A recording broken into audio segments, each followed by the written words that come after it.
Sherrone, I guess 10 games in, what's the juxtaposition between evaluating a team that's 8-2 and also 10 games with a lot of self-inflicted errors as well? Yeah, I mean, first of all, one, like you said, we're 8-2. All our goals are in front of us. We're playing for a lot. You know, you're playing meaningful football in November, which is what you ask for as a football coach, as a college football player, just any player in general in this game. And when you're in November and you're playing for something, it means a lot. You know, so especially with a young football team, you know, you go out there with 6 freshmen on offense and a bevy of them on defense and special teams. Yeah, the mistakes are there that we got to fix, but you're also very blessed to be able to be in that position of being 8-2. But yeah, you got to self-reflect and look at everything that you're doing and make sure that you're doing everything right. Offensively, you talk about where we are, and obviously the turnovers you got to clean up. The kids have already been in many times throughout yesterday, today, to watch the film, evaluate the film. The coaches have attacked that. They'll do it again later on here today. So everybody's very aware of what we need to fix and what we need to do. But there's a lot of positives in the game. Bryce, people will talk about the turnovers, but I hope people talk about that third down throw to Andrew Marsh. Not just the first one that led to a touchdown, but that second one that led to the game-winning field goal, or the third down run that he had on 3rd and 5 to escape to make sure we get a field goal. So there were some heroic plays that young man made in the game that people need to highlight. He had the mistakes that we all have to help him out as a team, but he had some plays that were outstanding along with Andrew and some of the other guys. And I thought defensively we played really well. You put him in those positions and they held him to 2 field goals early in the game, and that's the game. So I'm very proud of the resiliency of this team because, 5 turnovers. Last year SMU had 6 and 1, and that was it. So you don't ever want to be in that position again, and we'll do everything we can to make sure we're not in that position. Stay on the left with Chris. Was it the game plan going in to put more on Bryce's plate and to trust him a little bit more, or was it just kind of how the game went? He just saw it really well. There's things that, as you went through the bye week, you just saw him progress and progress and progress, and just felt like, man, he'd be in a great position, and he was. And he made a lot of great throws, made a lot of great plays, and we did a little bit more with him. But we did some things that we've already done. We just formatted a little different, and the way that they played allowed for some different looks and some different things to happen. So that was a big piece of it too. And then is Zach Marshall okay? It looked like he got banged up. And can you talk about what he's meant to the offense this year? Yeah, he's doing good. I actually saw him here this morning. He was here bright and early. I got here and he was just pulling up, so that was good to see, getting treatment. But he's in good shape. It looks like he'll be fine for the week. And he's meant a lot, man, because he's one of those guys that he just does everything right. The big pass the week before against Purdue, the trick play, he'd never ran that in practice. It was the first time him running it. Marlon goes down, he goes in, knows exactly what to do, exactly how to do it, and that's just the type of guy he is. You can trust him, and he's going to work his tail off and go make plays. On the left, Isaiah. Bryce seemed like he was a lot more comfortable in the pass protection and even looked like maybe he had a little bit more responsibility. How did you kind of work with him in terms of that in the bye week, and where is he kind of as far as that? Yeah, he's great. He just continues to again, playing football, getting used to it, playing speed in the Big Ten. He's done a really good job of adjusting, and he just watches film tirelessly to get better at it. And, practice is helping. Put him in those positions in practice to help him. Going against our defense more and more in practice helps. So he's just done a really good job. And, the O-line has helped. Obviously there's some protection things that we gotta fix, but that's also on, they blitzed a little bit more than we thought based on wanting to stop our run game. And we had to adjust in the game, and that's what good coaches do, to adjust, and that's why the protection as the game went on got better. Stay on the left there, John. Any Jordan Marshall update, and if Bryson is called on to take a much bigger role on Saturday, what would you expect out of him given what you saw? Yeah, Jordan Marshall, same kind of thing I told you after the game. X-rays were negative. Feel good about where he's at, but we'll see. We'll take it day by day and see where he's at. But if Bryson has to be the guy, I feel very comfortable with him. He's explosive. He's probably faster than Jordan, probably not as strong, but maybe, he's a strong kid for how built he is. He's about 5'11", 6 foot, 210, 215. He's got bursts, probably right below Justice in the speed, but maybe right at that and can get there. But a physical runner, he's gotten more physical. Great kid that has just worked his tail off to get where he needs to be. And excited to see what he does. Is that a shoulder for Jordan? Yeah. Over on the right here, Aaron. And Bryce's interceptions, was he just locked in on his target, or what did you see? The first one he just moved off the first target too quick, and the second one he was heat checking.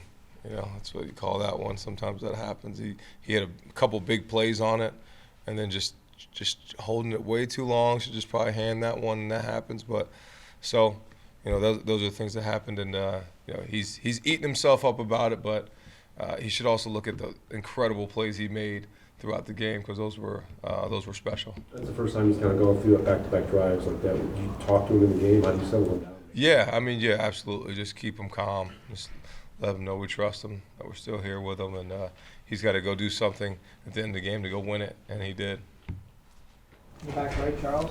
Yeah, what gives you so much trust in Zavada, and do you think that game-winning kick could kind of provide a confidence boost for him?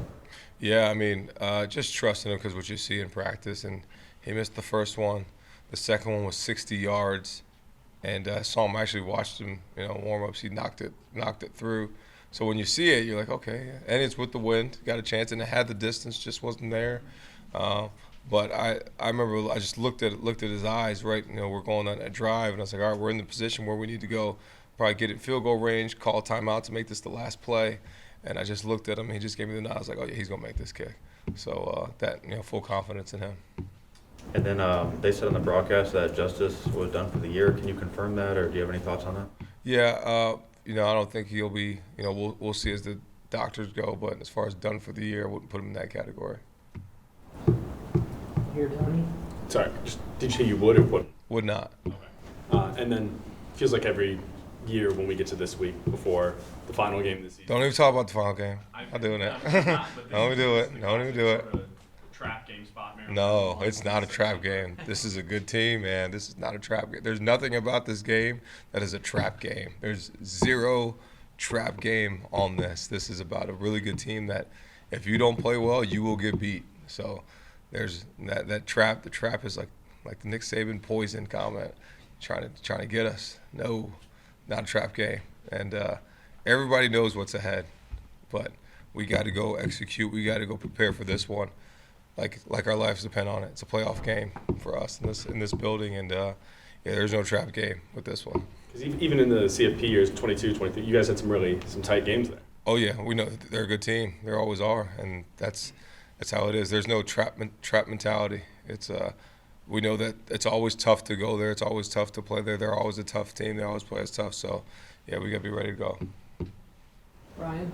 How and when did you guys identify Andrew Marsh on the recruiting trail? And I guess what was it about him that caught your eye? Everything you see, just ball skills, ability to separate, how smooth he was, and just the ability to go make plays. I remember going to watch him in a high school game, and like the first play he catches a post, the next play he's getting handed a reverse, the next play he's catching a slant, taking it. He's going there, throwing his body in there and blocking. Just all around great player, and he just continues to make plays, and he's gonna be probably in here right after class watching the film again. So I just think he's a special player for us. I know you said you're taking it day by day with Jordan, but I guess how confident are you he'd at least be able to be good to go for Ohio State? We'll see. Pretty confident, but we'll see. In the back right, Andrew. Sherrone, with Davis Warren, I don't want to put words in your mouth, but any maybe admiration you have for what he's dealt with the last 9-10 months and how he's still, helped that quarterback room behind the scenes. Yeah, I think I've felt, talked about how much I appreciate Davis and what he's just gone through, not only now but in life, to be able to be where he is. It's pretty special, and I learned things from all our players, but especially Davis because he's been through a lot, and to have the attitude and the work ethic and the things he still does right now is awesome, and he keeps helping Bryce, he keeps helping all the quarterbacks, and love having Davis around and happy for him. Back left, Joel. Just going back to Zavada for a second, I remember he talked to us last year, like when things were automatic, he's a system kicker. And so like if his system is working, he knows, kind of like Justin Tucker, I think is the example he used, he just knows it's going to work. What's the relationship like with a position like that between mechanics and confidence? Like to have a moment like that where he's carried off the field, is it kind of like baseball, like sometimes you just need a hit and everything works out right for you? Yeah, like I said before, I've never kicked before. The closest, like I mentioned in the press conference after the game was someone mentioned Madden and the little beam. That's as close as I've gotten to kicking a field goal, but I can imagine the exuberance and the happiness that he had after that kick was amazing. And there's a lot of confidence. I called him last night. Was it last night? Yeah, last night, and talked to him, and he just talked about his dad sent me a text about, thank you for trusting, and when people go through adversity, trusting people in those situations, and the kid just works his tail off to do what he did on Saturday, and that was his first game-winning, time-expiring kick he's ever had. I hope it's his last. That'd be, if it isn't and we still win, that's great. But I'd like to eliminate the time-expiring part from it. But he's just done an unbelievable job, and hopefully gives him a lot of confidence. He should have a lot of confidence in his abilities, and the team has a lot of confidence in him. Right here, Aaron. Did that kick go out of the stadium? Did you hear anything? I don't know. Did it? There was no net up, so I'm sorry. But anyway. Probably could have. Yeah. Probably hit an ivy. Yeah. Marshall's the punt returner in the fourth quarter. Is he going to be there moving forward? Yeah, probably. Yep. What's the message to Samaj? Just stay positive. It ate him up having the fumble, and he was just trying to do so much for the team, and even broke like 3 tackles. But at the end of the day, there's at some point you got to know when the journey's over, and you got to get down, and you got to bolt the ball at the end. So, but we'll still support him. Still support him. We're going to need him. On the right, Sam. Can you evaluate the offensive line areas where they're doing well and where they can improve? Yeah, you don't want me to critique them too bad because it gets dirty. Because that's my, as you know, that's the group. But I'm very proud of them. I really am. I really am proud of them. Again, I've said this on record how many times. I've never been a part of 3 redshirt freshmen starting, and for consecutive games, to have another 200-something yard rushing game. I'd have to check the record books, Dave, on how many in a row we've had.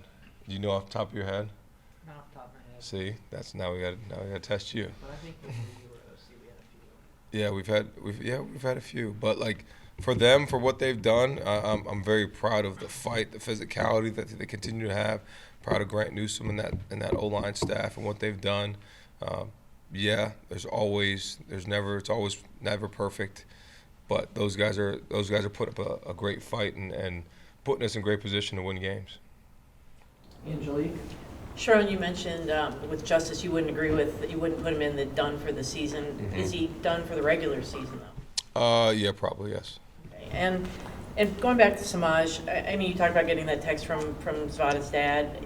How do you deal with a kid who's struggling with confidence and trying to do too much? I mean, continue positivity because the world that we live in is so negative, and we'll pour so much negativity into these young men. And our job is to support them and love them and take care of them like they're our own. So that's going to be the continued message from not only me but the rest of our staff. On the left, Alejandro. On that final drive, you guys had a first down run, then called timeout after that. Yeah. I'm just curious, the thought process behind calling that timeout when it maybe could have led to Northwestern getting the ball back. Just want the best runs possible, the best thought process possible. You don't want to rush in when you have a timeout and you call one and you still got one left. You got control of what you want. You got control of the clock, so you can bleed it down to a certain point. So we wanted to make sure we were in the best possible run that we knew that we can execute and get the yards and get the ball where we needed to, because I think we were on the right hash still, maybe, and we wanted to get the ball over. Got time for a few more. We'll start with Tony. I was confirming that I think it's 3 200 yards game in a row. I thought you were looking at me. Oh. Was it 3? Is it 3 or 4? I think it was just under 200. I think it was Is like it 180 4? something against Washington. I'm not the Yeah. statistician. Let's go 3. It's pretty good. Okay, so Tony doesn't have a question. We're gonna No, go. just give me the Brandon.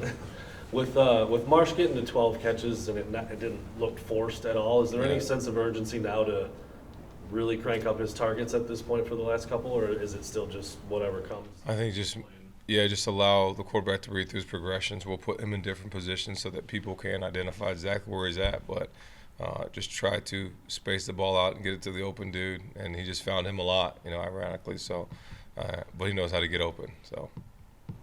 May finish up here with Chris and With the tight ends, is it just that the opportunities aren't presenting themselves, or the first reads are there, or what is it? Yeah, I think it's more that they're getting targeted a lot too. But I mean, just kind of how the game went, and as it molded, it became more of the game it became, and allowed Andrew to have more targets and Donovan to have more targets than the tight ends. So they'll be targeted throughout the games as we go through here in these last two. And then on the reverse fumble, was that a missed assignment? Was that just a good defense against the call? Both. It was a good defense.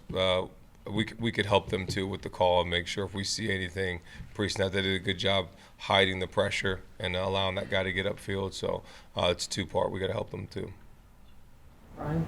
A little bit of a curiosity question. You mentioned hearing from Zavada's dad after the game. I guess how often do you hear from players' parents, and how do you handle that, whether positive or negative? Nobody knows their kid more than the players' parents. You know, they've bred them and brought them up for 18 years, so 17, 18. So you hear from them more positive than anything, which is awesome.